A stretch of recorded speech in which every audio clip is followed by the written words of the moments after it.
Hmm. All right, the recording is officially started, so we're going to get started. Make sure we're muted. We're going to be reading. We're going to read chapter 16 today. If we have any extra time, you're going to have time to AR read because you guys only have till December 18th to get your AR points. So, chapter 16. That is page 184. Remember, he's just fallen asleep on this bed and he said the little dead girl's room because Miss Thomas said she's gone, but she didn't actually say she was dead. And hey, don't forget to be naming your chapter titles as we finish. That's important. That'll be due the day after we turn it in. So if you're behind on that, just catch up whenever you have time. I had to fight like a tiger to wake up the next morning. The first thing I saw were those horse thumbtacked all over the wall. I stretched and noticed my shirt was off. I kicked my legs, and I could tell I was under the covers with one sheet underneath me and one sheet on top of me. My pants were off, too.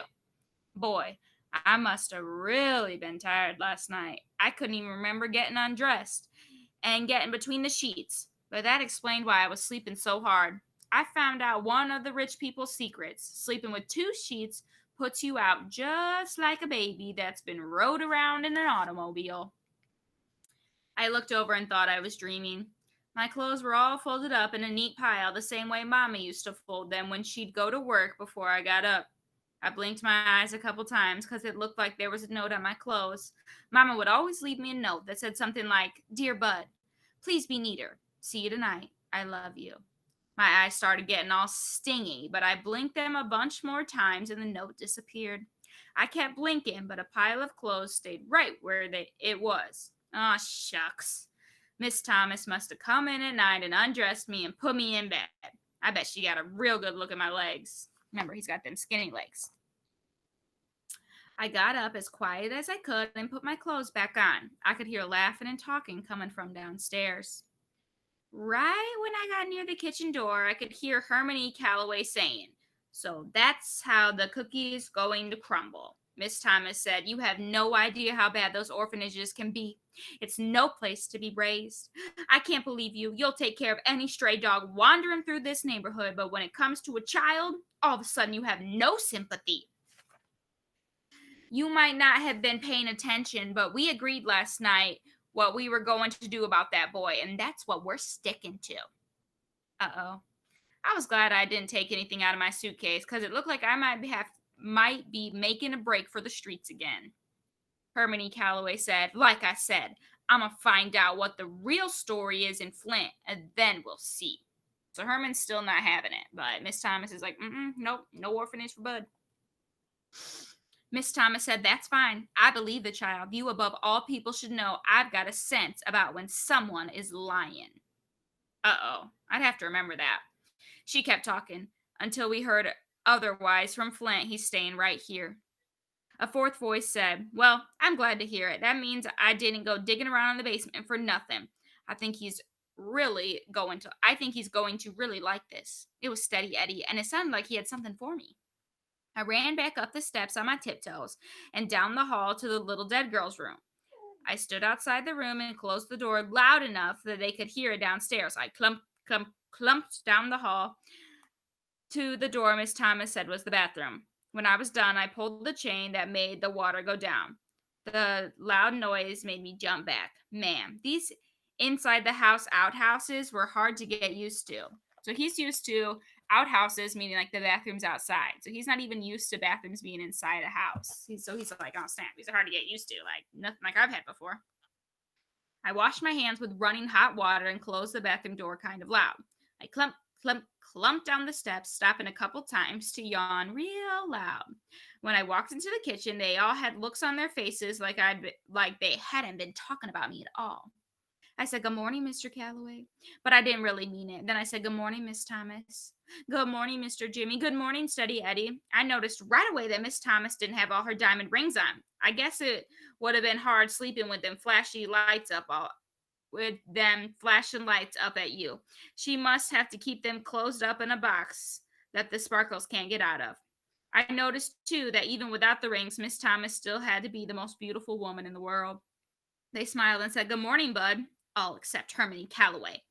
He got up from the table and said, I don't like the way Claudine is sounding. I'ma have to look at her plugs. He went outside through the door at the back of the kitchen. Claudine is Bristol. Claudine would be his car that he's talking about. So he's just making an excuse like, you know what, I gotta go. I gotta go check the plugs on my car. He just wants to get away from Bud and everything that's happening.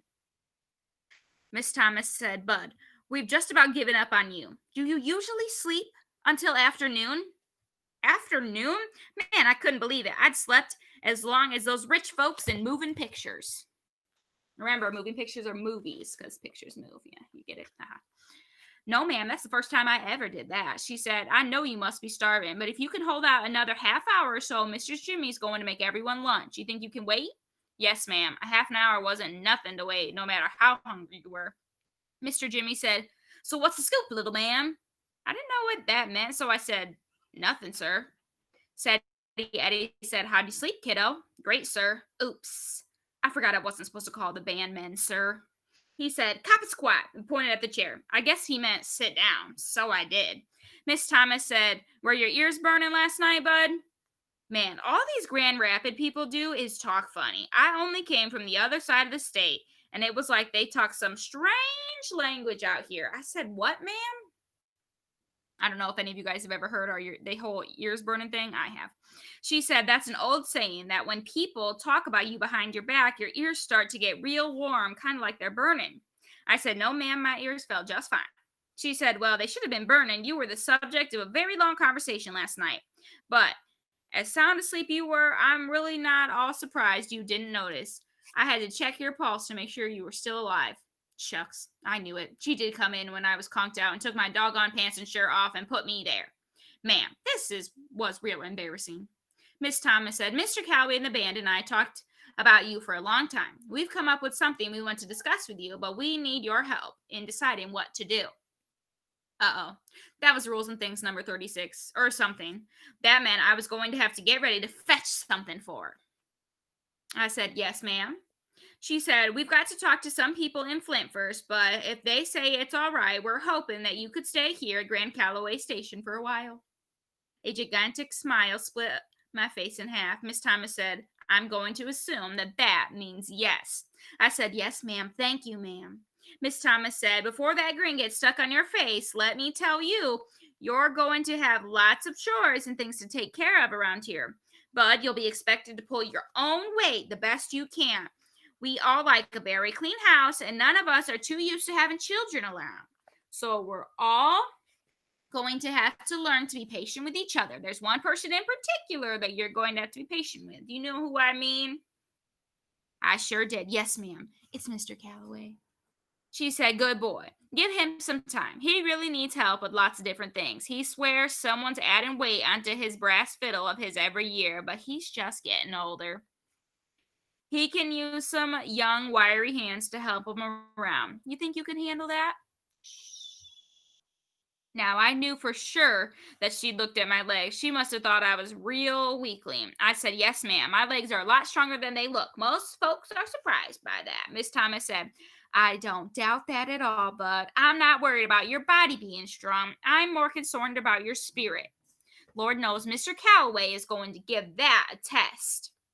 I said, Yes, ma'am. My spirit's a lot stronger than it looks, too. Most folks are really surprised by that. She smiled and said, Very good. But you know what, Bud? What, ma'am? I knew you were an old toughie the minute I saw you. I smiled again. She said, Our schedule's pretty heavy for the next couple of months. Then, come September, we'll have to see about school for you. But we'll be doing a lot of traveling right around Michigan, so I hope you don't mind long car trips. No, ma'am. So right now, Miss Thomas is letting them know, hey, you're going to stay with us, but if you're going to stay with us, that means, you're going to have to help with chores, and you're going to have to, try to be in a good mood. You're going to have to be patient. No one's used to having kids. So she's kind of like telling him the deal. You can stay, but like, you can't just be a bum, is what she's kind of telling him. She said, That's great, Bud. Something tells me you were a godsend to us. You keep that in mind all of the time, okay? Yes, ma'am. Then she did something that made me feel real strange. She stood up, grabbed both my arms, and looked me right hard in my face, just like my mama used to. She said, "Really, bud, I want you to always keep that in mind. This might get hard for you some of the time, and I don't always travel with the band, so I don't want you to forget what I'm telling you." I said, "No, ma'am, I won't." Steady Eddie said, "Since you're going to be part of the family, there's some things we've got to talk about." So look, Steady Eddie's already calling him part of the family. So remember, Bud's never really had a family for the past 4 years without his mom. So it's kind of like getting a family here. Bristol Knife. Shh. Sorry about the dog.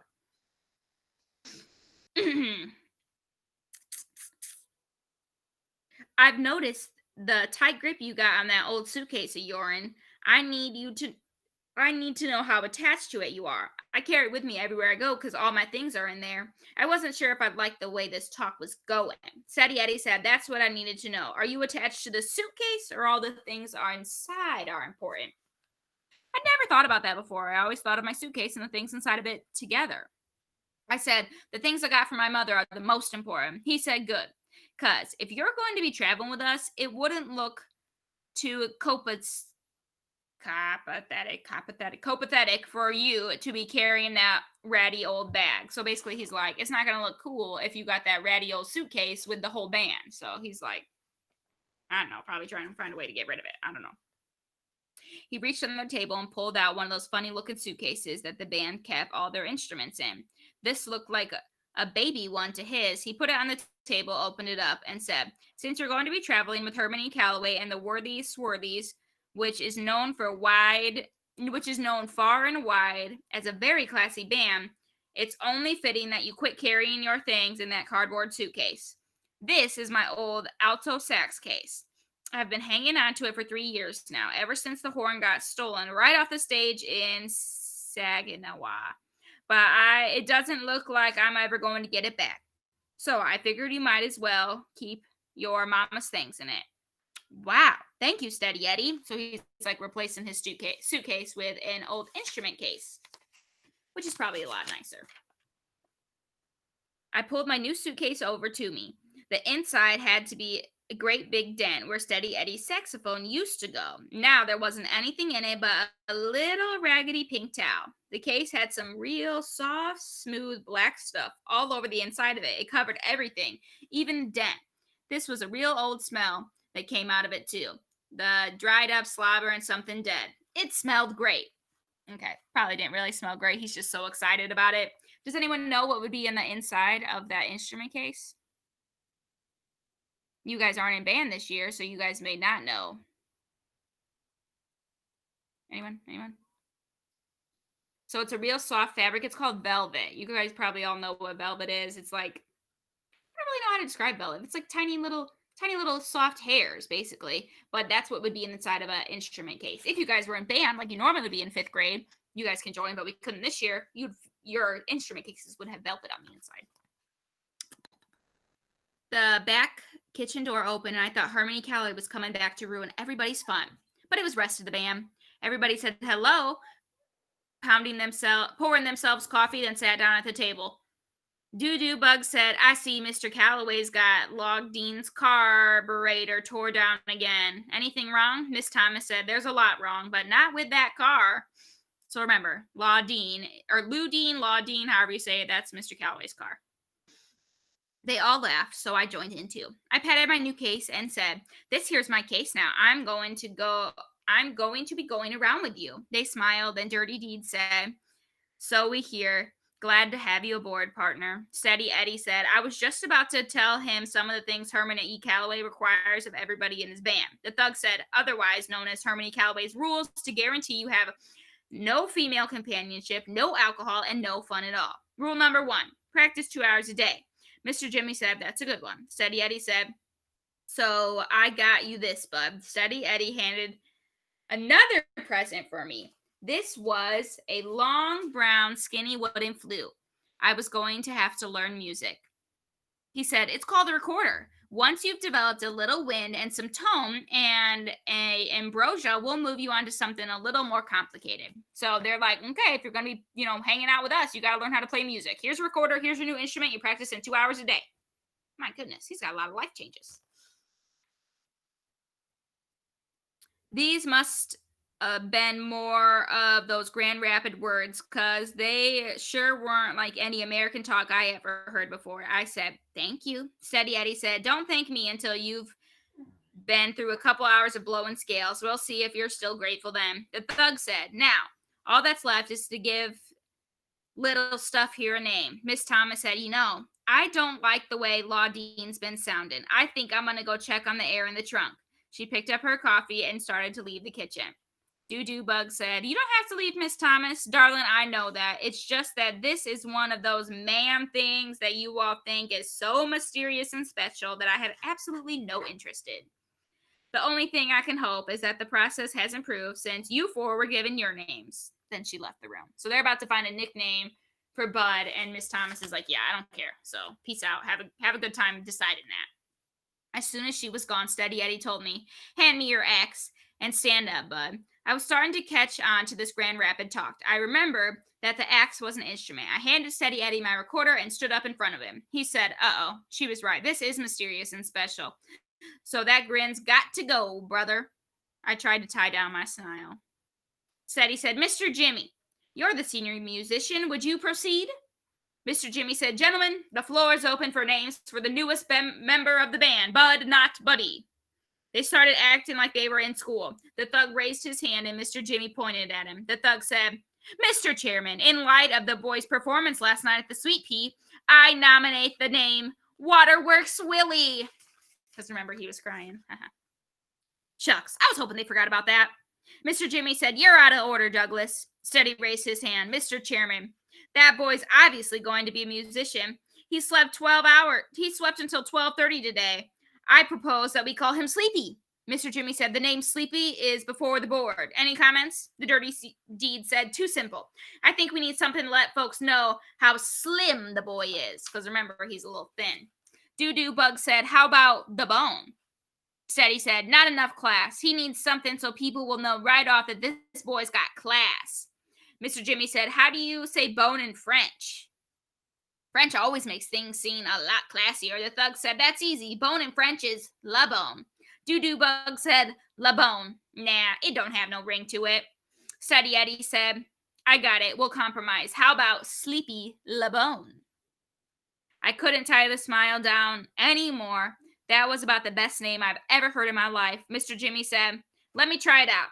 Ladies and gentlemen, thank you very much for coming out on this cold November night. This night that will live in history. This night that for the first time on any stage anywhere, you have to listen to the smooth saxophonical musing of the prodigy of the reed, Mr. Sleepy LeBone." So they're pretending they're introducing him on the stage. The whole crowd broke out clapping. The thug said, "What can I say but bang?" Dirty Deed said, "You nailed it." Doo Bug said, "That is definitely smooth." Steady Man said, "My man." Mr. Jimmy said, "Kneel down, young man." I got down on one knee. Jimmy tapped me on the head 3 times with my recorder and said, "Arise and welcome to the band, Mr. Sleepy LeBone." I got off my knee and looked at my bandmates. Sleepy LeBone, shucks. That was the kind of name that was enough to make you forget folks had ever called you Buddy or even Clarence. That was the kind of name that was enough to make you practice 4 hours every day just so you could live up to it. All right.